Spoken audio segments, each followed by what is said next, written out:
ప్రశ్న 1. కుండలిని అంటే ఏమిటి? సమాధానం: మూలాధార చక్రంలో నిద్రాణంగా ఉన్న పరాశక్తి. సరైన సాధనతో మేల్కొని సుషుమ్నా నాడి ద్వారా సహస్రారానికి చేరుతుంది. ప్రశ్న 2. వేదాలు కుండలిని గురించి ఏమి చెబుతున్నాయి? సమాధానం: ప్రత్యక్ష పదం లేకపోయినా అగ్ని, ప్రాణాగ్ని, సూక్ష్మ నాడులు సుషుమ్నా రూపాలలో సూచించబడింది. ఉద్వయం తమసః పరి, చీకటి నుండి వెలుగులోకి ఎదగటం. ప్రశ్న 3. ఉపనిషత్తులు కుండలిని గురించి ఏమి చెబుతున్నాయి?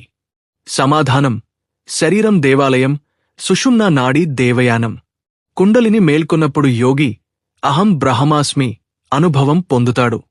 ప్రశ్న 4. పురాణాలు కుండలిని గురించి ఎలా వివరిస్తాయి? సమాధానం: దేవి భాగవతం, శివపురాణం మొదలైనవి కుండలినిని ఆది పరాశక్తి గా చెబుతాయి. శివుడు చైతన్యం, శక్తి కుండలిని. ప్రశ్న 5. కుండలిని మేల్కొన్నప్పుడు ఏమి జరుగుతుంది? సమాధానం: వెన్నులో వేడి, కంపనలు, ముద్రలు, ఆంతర్యానందం, నిద్ర తగ్గడం. నిజమైన లక్షణం: కామక్రోధాలు కరువుతాయి, కరుణ పెరుగుతుంది. ప్రశ్న 6. యోగులు, అవధూతులు ఏమీ అనుభవించారు? సమాధానం: రామకృష్ణ పరమహంస ప్రకాశ సర్పం, రమణ మహర్షి, నేను శరీరం కాదు, త్రైలింగ స్వామి ప్రాణ నియంత్రణ, ఆనందమహిమ స్వయంగా ముద్రలు, లహిరి మహాశేలు క్రియాయోగ జాగరణ. ప్రశ్న 7. స్త్రీలో కుండలిని మేల్కొలుపు ఎలా ఉంటుంది? సమాధానం: స్త్రీ స్వరూపమే శక్తి. సహజంగా జరుగుతుంది. కాని భావోద్వేగ శుద్ధి లేకపోతే అసమతుల్యత కలగవచ్చు. ప్రశ్న 8. ప్రమాదాలు ఉన్నాయా? సమాధానం: తప్పు సాధన, అహంకారం, బలవంతపు ప్రాణాయామాలు వల్ల మానసిక అసమతుల్యత, భయాలు, నిద్రలేమి, అహంభావం కలగవచ్చు. ప్రశ్న 9. మహావతార్ బాబాజీ సంప్రదాయం ఏమి చెబుతుంది? సమాధానం: క్రియాయోగం ద్వారా కుండలిని జాగరణ. కాని ఇది కేవలం శ్వాసాభ్యాసం కాదు. చిత్తశుద్ధి, బ్రహ్మచర్యం, దైవభక్తి అవసరం. ప్రశ్న 10. భగవద్గీతలో కుండలిని సూచనలు ఉన్నాయా? సమాధానం: అవును. భ్రువోర్మధ్యే ప్రాణమావేశ్య సమ్యక్, ఆజ్ఞాచక్ర జాగరణ సంకేతం. ప్రశ్న 11. అసలు కుండలిని జాగరణ లక్ష్యమేమిటి? సమాధానం: శక్తులు కాదు, అద్భుతాలు కాదు, స్వరూపజ్ఞానం, పరమశాంతి, శివశక్తి ఐక్యం, బ్రహ్మానుభూతి. ప్రశ్న 12. కుండలిని సాధనలో శరీరంలో వేడి, కంపనలు రావడం సహజమేనా? సమాధానం: అవును. ప్రాణచలనం వల్ల వెన్నులో ప్రవాహం, తలలో ఒత్తిడి, స్వల్ప కంపనలు రావచ్చు. ప్రశ్న 13. శరీరంలో గడ్డలు, ట్యూమర్లు వస్తే అది కుండలినేనా? సమాధానం: కాదు. ఇవి వైద్య సమస్యలు. డాక్టర్ను సంప్రదించాలి. ప్రశ్న 14. తప్పు ప్రాణాయామం వల్ల ఏ సమస్యలు వస్తాయి?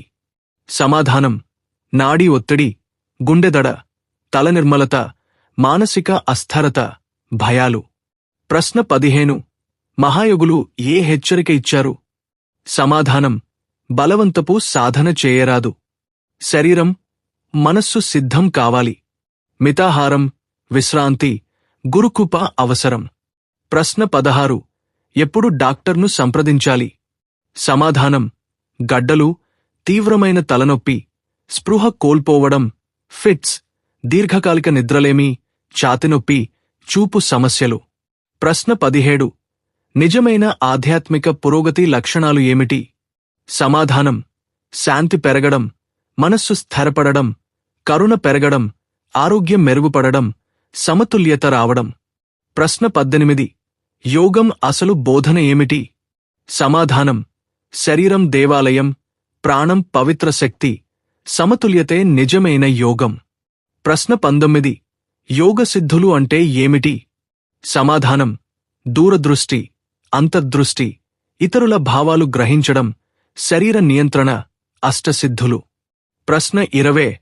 పతంజలి యోగసూత్రాలు సిద్ధుల గురించి ఏమి చెబుతున్నాయి? సమాధానం: సిద్ధులు సమాధికి అడ్డంకులు కావచ్చు.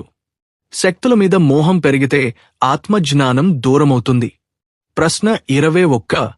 కుండలిని మేల్కొంటే ధనవంతుడు అవుతారా? సమాధానం: కాదు. కుండలిని కోటీశ్వరుడు కాదు. సిద్ధులు, వ్యాపార విజయం కాదు. ప్రశ్న 22. మహాయోగులు ఎందుకు సంపద వెంబడించలేదు? సమాధానం: వారు సరళ జీవితం గడిపారు. రమణ మహర్షి, త్రైలింగ స్వామి, లహిరి మహాశయులు ఉదాహరణలు. ప్రశ్న 23. ధ్యానం వల్ల జీవన విజయం సాధ్యమా? సమాధానం: అవును. నిర్ణయశక్తి, స్పష్టత, క్రమశిక్షణ పెరుగుతాయి. కాని ఇది మాయాజాల సంపద కాదు. ప్రశ్న 24. భగవద్గీత సంపద గురించి ఏమి చెబుతుంది? సమాధానం: యోగక్షేమం వహామ్యహం.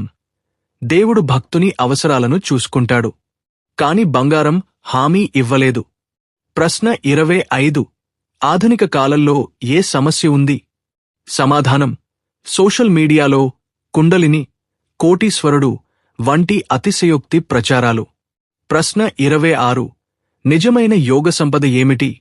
సమాధానం: భయరహిత జీవితం, అంతరశాంతి, మానసిక స్వాతంత్ర్యం, దయ, సమత్వం, ఆనంద స్వభావం. ప్రశ్న 27. దూరచికిత్స అంటే నిజంగా ఏమిటి? సమాధానం: స్పర్శ చికిత్స, సంకల్పశక్తి, ప్రార్థన, దూర ఆశీర్వాదం. ఇవి మనస్సు భావోద్వేగ అనుసంధానం వల్ల కలిగే శాంతి. ప్రశ్న 28. యోగ సూత్రాలు దీనిపై ఏమి చెబుతున్నాయి? సమాధానం: సంయమం ద్వారా అసాధారణ సామర్థ్యాలు రావచ్చు. కాని ఇవి సమాధికి అడ్డంకులు. ప్రశ్న 29. దూరచికిత్స శాస్త్రీయంగా నిరూపితమా?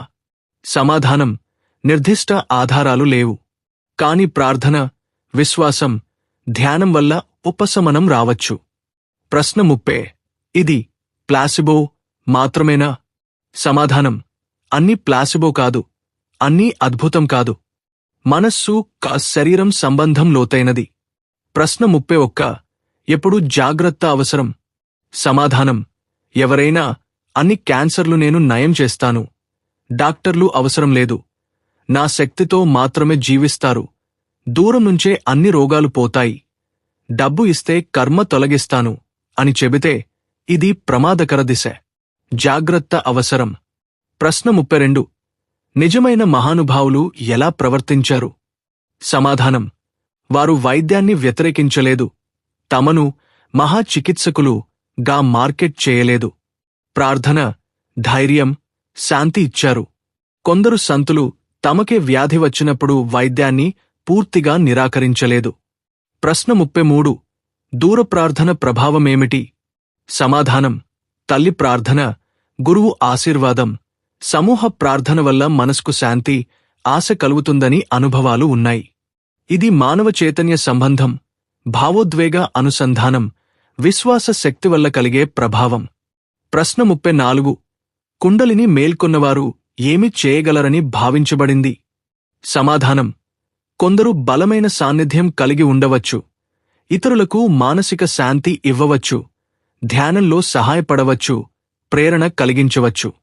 కాని ప్రతి కుండలిని గురువుకి అద్భుత చికిత్సా శక్తులు ఉంటాయని అనుకోవడం సరైంది కాదు. ప్రశ్న 35. ఉపనిషత్తుల తుది బోధ ఏమిటి? సమాధానం: నిజమైన ఆధ్యాత్మికత లక్ష్యం, కరుణ, జ్ఞానం, శాంతి, దైవానుభూతి. అద్భుత శక్తులు వచ్చినా రాకపోయినా ఇవి లేకపోతే యోగం అసంపూర్ణమే. చివరికి వివేకంతో కూడిన భక్తి, అదే సురక్షిత మార్గం. ప్రశ్న 36. కుండలిని మేల్కొలుపు మరియు చక్రాల శుద్ధి మధ్య సంబంధమేమిటి? సమాధానం: కుండలిని మేల్కొలుపు అనేది చక్రాల శుద్ధి ద్వారా సులభమవుతుంది. ప్రతి చక్రం శుద్ధి అయినప్పుడు శక్తి సుషుమ్నలో సులభంగా ప్రవహిస్తుంది. చక్రాల శుద్ధి లేకపోతే శక్తి అడ్డంకులు ఎదుర్కొంటుంది. ప్రశ్న 37. గురువు పాత్ర ఎంత ముఖ్యమైంది? సమాధానం: గురువు మార్గదర్శకం లేకుండా కుండలిని సాధన ప్రమాదకరం. గురువు శిష్యుని శరీరం, మనస్సు సిద్ధం చేస్తాడు, సరైన సాధన చూపిస్తాడు, అహంకారాన్ని తగ్గిస్తాడు. అందుకే గురుకృప లేకుండా గూఢయోగం ప్రమాదకరం అని శాస్త్రాలు చెబుతాయి. ప్రశ్న 38. కుండలిని మేల్కొలుపు మరియు భక్తి మార్గం మధ్య సంబంధం. సమాధానం: భక్తి మార్గం ద్వారా మనస్సు శుద్ధి అవుతుంది, వినయం పెరుగుతుంది, కరుణ పెరుగుతుంది. ఇవి కుండలిని మేల్కొలుపుకు సహజమైన పునాది. అందుకే అనేక యోగులు భక్తి లేకుండా శక్తి అసమతుల్యం అవుతుంది అని హెచ్చరించారు. ప్రశ్న 39. ఆధునిక యోగ సాధకులు ఎదుర్కొనే ప్రత్యేక సమస్యలు ఏమిటి? సమాధానం: సోషల్ మీడియా ప్రభావం, అతిశయోక్తి గురువులు, తప్పు ప్రాణాయామాలు, నిద్రలేమి, మానసిక ఒత్తిడి, వైద్య జాగ్రత్తలను నిర్లక్ష్యం చేయడం. ఇవి ఆధునిక సాధకులు ఎక్కువగా ఎదుర్కొనే సమస్యలు. ప్రశ్న 40. కుండలిని మేల్కొలుపు తర్వాత సామాజిక జీవనం ఎలా మారుతుంది? సమాధానం: నిజమైన మేల్కొలుపు తర్వాత వ్యక్తి భయరహితుడు అవుతాడు, కరుణతో జీవిస్తాడు, సమతుల్యంగా వ్యవహరిస్తాడు. అతని జీవనం ఇతరులకు ప్రేరణ అవుతుంది. కానీ అహంకారం పెరిగితే అది అసమతుల్యం అవుతుంది. ప్రశ్న 41. కుండలిని మేల్కొలుపు మరియు ప్రాణాయామం మధ్య సంబంధమేమిటి? సమాధానం: ప్రాణాయామం ద్వారా శ్వాస నియంత్రణ కలుగుతుంది. ఇది సుషుమ్నా నాడీ శుద్ధి చేస్తుంది. కుండలిని మేల్కొలుపుకు ఇది ప్రధాన పునాది. ప్రశ్న 42. కుండలిని మేల్కొలుపు మరియు ధ్యానం మధ్య సంబంధం. సమాధానం: ధ్యానం ద్వారా మనస్సు స్థిరపడుతుంది. స్థిరమైన మనస్సులో శక్తి సహజంగా పైకి ఎగసి సహస్రారానికి చేరుతుంది. ప్రశ్న 43. కుండలిని మేల్కొలుపు మరియు మంత్రజపం మధ్య సంబంధం. సమాధానం: మంత్రజపం ద్వారా నాడులు శుద్ధి అవుతాయి, చిత్తం పవిత్రమవుతుంది. ఇది శక్తి ప్రవాహానికి సహజ మార్గం కల్పిస్తుంది. ప్రశ్న 44. కుండలిని మేల్కొలుపు మరియు భక్తి గీతాలు మధ్య సంబంధం. సమాధానం: భక్తి గీతాలు మనసును ముదువుగా చేస్తాయి, వినయం పెంచుతాయి. ఇవి కుండలిని మేల్కొలుపుకు సహజమైన ఆధ్యాత్మిక వాతావరణం కల్పిస్తాయి. ప్రశ్న 45. కుండలిని మేల్కొలుపు తర్వాత సాధకుడి ఆహారం ఎలా ఉండాలి? సమాధానం: సాత్విక ఆహారం, మితాహారం, శుద్ధమైన ఆహారం అవసరం. మాంసాహారం, మద్యపానం, అధిక మసాలా ఆహారం శక్తి అసమతుల్యం చేస్తాయి. ప్రశ్న 46. కుండలిని మేల్కొలుపు తర్వాత నిద్రలో మార్పులు వస్తాయా? సమాధానం: అవును. సాధకుడికి నిద్ర అవసరం తగ్గవచ్చు. కాని ఇది శరీరానికి హాని కాకుండా సమతుల్యంగా ఉండాలి. ప్రశ్న 47. కుండలిని మేల్కొలుపు మరియు కళాత్మక ప్రతిభ మధ్య సంబంధం. సమాధానం: శక్తి మేల్కొలుపు వల్ల సృజనాత్మకత పెరుగుతుంది. సంగీతం, కవిత్వం, కళలలో సహజ ప్రతిభ వెలుగుతుంది. ప్రశ్న 48. కుండలిని మేల్కొలుపు మరియు సామాజిక సేవ మధ్య సంబంధం. సమాధానం: నిజమైన మేల్కొలుపు తర్వాత సాధకుడు కరుణతో జీవిస్తాడు. ఇతరులకు సహాయం చేయడం, సేవ చేయడం సహజంగా వస్తుంది. ప్రశ్న 49. కుండలిని మేల్కొలుపు మరియు శక్తుల ప్రదర్శన మధ్య సంబంధం. సమాధానం: శక్తులు రావచ్చు, కాని వాటిని ప్రదర్శించడం, మార్కెట్ చేయడం యోగానికి విరుద్ధం. అసలు లక్ష్యం అంతరశాంతి. ప్రశ్న 50. కుండలిని మేల్కొలుపు యొక్క తుదిసారమేమిటి? సమాధానం: ఇది శరీరంలో విచిత్ర శక్తి ప్రవాహం కాదు. మనసు నుండి మహాశాంతికి, అహంకారం నుండి అనంతత్వానికి, జీవత్వం నుండి శివత్వానికి జరిగే అంతర్యాత్ర.